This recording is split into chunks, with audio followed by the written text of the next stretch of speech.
What's going on, guys? Unknown Player here, and today, as you read in the title, we've got a bunch of crazy stuff to talk about. So the identity of the EXO Stranger has actually been revealed, among a bunch of other things, by far one of the most mysterious and also kind of famous characters in all of Destiny, for both good and bad reasons. But of course, this all ties into the recent Warmind DLC, and it's a story that Bungie have been setting up for about 3 years with clues they started putting back in Destiny 1. So I'm going to be explaining all that, who she is, why that matters, and how it ties into everything else. There's also, of course, the massive secret puzzle in the Rasputin bunker that was also solved. It was a safe assumption that might lead to some kind of crazy exotic quest or something like they normally do, but what actually drops from it is something very, very different that nobody would have predicted. I'll also be talking about the new raid lair, of course, my thoughts in it, the loot, some secrets, and everything to do with that raid. So of course, we've got a lot to get through inside at this video. If you enjoy it and want to support this channel, then feel free to leave a like rating down below. But without further ado, let's jump into it. So you guys probably remember a few days ago, I made a video showing off this symbol on this wall inside Rasputin's chamber. It's a kind of secret hidden code that, of course, is representative of a much bigger puzzle. There's also a bunch of monitors with the corresponding symbols on them with other ciphers and codes and things to decrypt. And that's essentially what this is, a giant cipher, and has a message behind it once you actually figure out what it is. So after about a day or two, a bunch of really smart people obviously came together and tried to crack the codes and figure out what everything means and tried to figure out what exactly it correlates to. I'll put a link down below in the description to these posts where you can see all the work they did and how they figured everything out, and also the people, of course, involved. But essentially, as I showed off in my video, the middle icon is the Rasputin logo with a keyhole in it, and around it you have a bunch of keys. So those, of course, used to crack the code and unlock the cipher. So this monitor right here is the main one with the Rasputin symbol and the keyhole, and that big block of text is the actual code to be deciphered. So you pretty much use this diagram to decrypt that big block of text into something that isn't gibberish. The first step was to reverse it. The second one was to destroy certain letters, so the second A and B,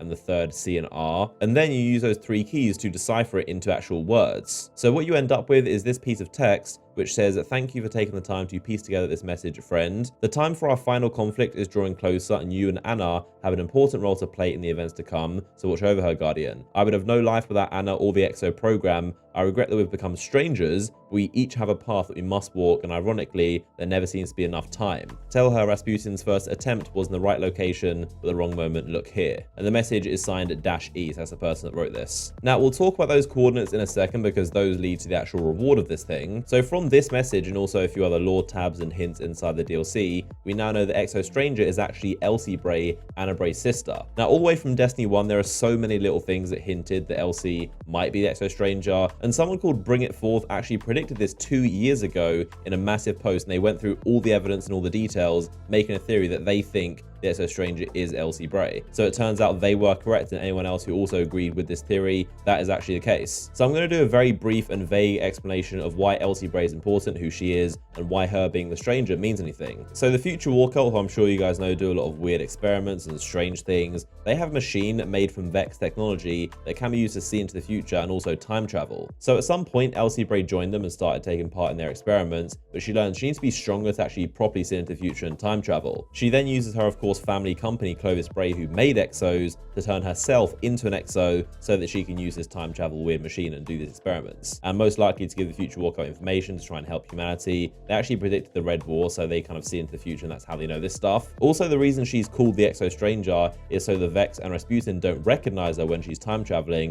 because if they did, they might be able to compromise her. It also explains why in that first cutscene when you meet her, she said that she isn't forged in light because her sister Anna Bray was a Guardian, but Elsie wasn't. It's also pretty obvious from the message because it's someone whose first name begins with E, who's an EXO and is close to Anna Bray, and she literally says, "I regret that we've become strangers." Ironically, there never seems to be enough time, which is obviously kind of a reference to No Time to Explain, her famous quote. Now, this stuff also ties massively into a bunch of stuff in Destiny 1 and Destiny 2 that at first you probably thought meant nothing, but actually makes a lot of sense now. So all those lost memory fragments on Mars that we hunt down, the things you have to shoot, these are actually Elsie Bray's old memories before she became an EXO, and it says 2 days until Divergence. Divergence is when she becomes an EXO and becomes the EXO Stranger. It's basically the process of transferring her consciousness and her mind into this EXO robot body, so that's why it's called Divergence. Now, it also explains those 2 vaults for 45 and 35 fragments and why there's stuff hidden in there, because Elsie Bray hid this stuff in those vaults. It's mentioned inside lore tabs, but she actually built the Worldline Zero sword and she created it, and she hid it in those vaults to secure it from Clovis Bray, who are looking for it. it. It now makes sense how when you swing the sword, it makes you teleport a short distance. That's because it does use that same Vex technology she was working on, and that's why you teleport with it. Also, something pretty crazy that's been right in front of us, but no one realized until just now, but the symbol on the EXO Stranger's forehead is the same symbol on Anabray's coat. Not sure what the symbol represents, but of course, it's a little thing that ties the two characters together. Now, I also want to talk about ships, sparrows, Eververse, and how a bunch of things in-game that you probably thought nothing of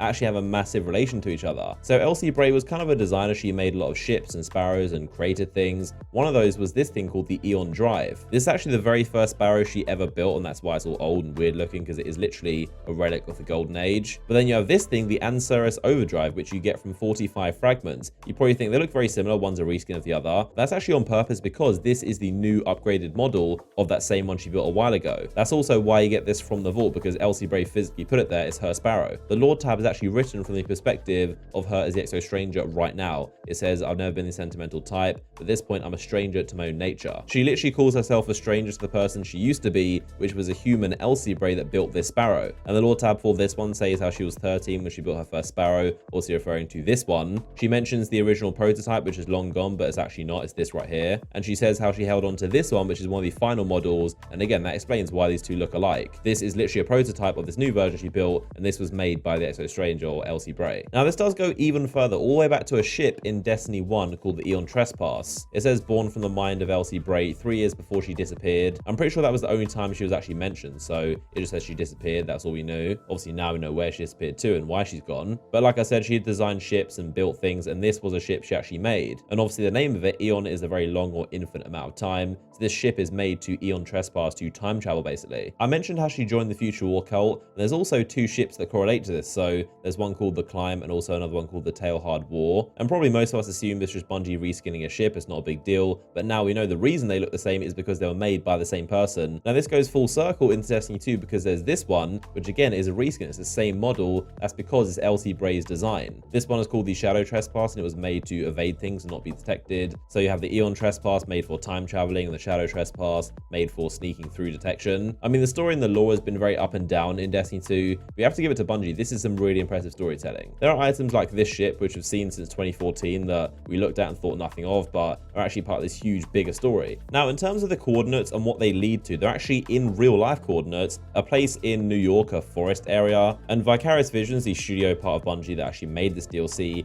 they physically hid a bunch of loot in real life in this forest for people to find. So as you can see, these are the rewards. So there's a bunch of gold coins, probably like 50 of them. Actually really cool looking gold coins. Wish I got one myself. Obviously it's in New York, so it's pretty impossible. There's also a real life Valkyrie, like a huge big metal replica of the Valkyrie missile. There's also a notepad for people to write down their thoughts and messages to Vicarious because they're going to go pick it up, and also to write down what number coin they got. And then there's a message from Vicarious, kind of a thank you letter, and just kind of explaining what's going on. So I'm guessing this stuff has been here inside these containers to keep them safe in this forest for a couple days until this mystery is solved. So honestly, this stuff is really cool. I think everyone would have expected some kind of exotic or a quest to pop out, but instead we get a message confirming one of the kind of biggest storylines that's been going on since the launch. I mean, Vicarious Visions were really emphasizing how many secrets and things to discover inside this DLC there were, and I guess they weren't lying. There really are a lot. I mean, you've got the exotic sword quest, you got Sleeper, and now this thing, and even things like the Spindle and Polaris Lance, which are still yet to be discovered. But there you go. Let me know what you guys think of this down below in the comments. The big Rasputin Code decodes into some real life loot, and also an answer to the biggest mysteries in Destiny, being the Stranger. So next up, I did want to mention the raid layer, of course, Spire of Stars, that came out. Wanted to quickly go over my thoughts on it, the loot rewards, some secret chests, and also just in general the encounters. So in case you haven't already heard, the raid is very, very difficult. It is by far the most difficult raid in Destiny history for a launch. And simply put, the reason for that is because Bungie inflated the light level for the final encounter to be 380. So it is very, very, very difficult. I'd assume most of you guys at this point are around 350, 360. So 380, 20 levels above you, enemies just destroy you, and it's really difficult. I, of course, streamed it on this YouTube channel. A bunch of you guys showed up and showed amazing support, so I appreciate that. And it was generally just a really fun stream, a really fun raid to play. We managed to solve the puzzles and beat the early encounters quite quickly and got to the final boss, but most of us were between 360 and 70, so the final boss at 380 was too difficult. I mean, maybe we could have done it if we stuck at it for like another 10 hours, but it was midnight, people were tired, and people had stuff to do as well. So we're just grinding some more, leveling up alt characters and doing some more raids in them, and we'll beat the raid soon. Now, even though the final boss encounter is very messy and there's a lot to do inside a damage phase, I don't think it's going to be that difficult once you all hit 385, the max level. That is obviously going to take a very long time because 370 to 85 is a serious grind. But just like every raid, once we do hit max level and are 5 levels above the raid, it shouldn't be too difficult. So in my opinion, I don't mind at all the raid is difficult. I quite like it, but I think the main problem is the loot is just absolutely lackluster. There is no reason to do such difficult activity, and the incentive is really just to kind of get it done. As I've shown before, you get an emblem, you get some shaders, and there's a fusion rifle and sidearm, which aren't too great. The fusion rifle, for example, is worse than the main ingredient, the Vanguard fusion, in pretty much every way, so it's really disappointing. I mean, Crucible has this elaborate ranking system, and the Redrix's Claymore, but PvE has nothing. The armor is also a reskin of the first raid layer stuff, so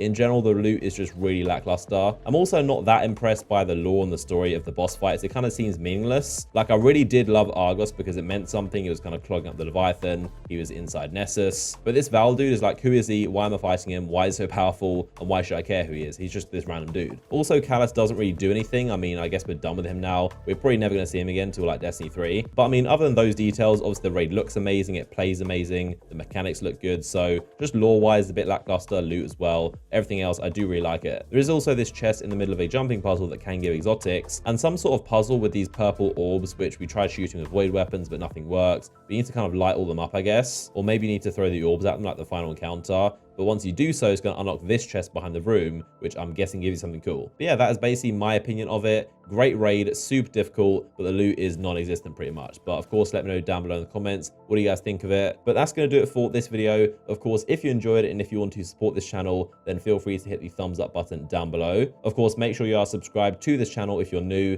Got a lot of videos coming soon, a lot of stuff I'm working on. If you want to watch another video from me talking about a bunch more Warmind stuff, then click this image on screen right now. But of course, I appreciate you guys watching, and I'll see you all in the next one.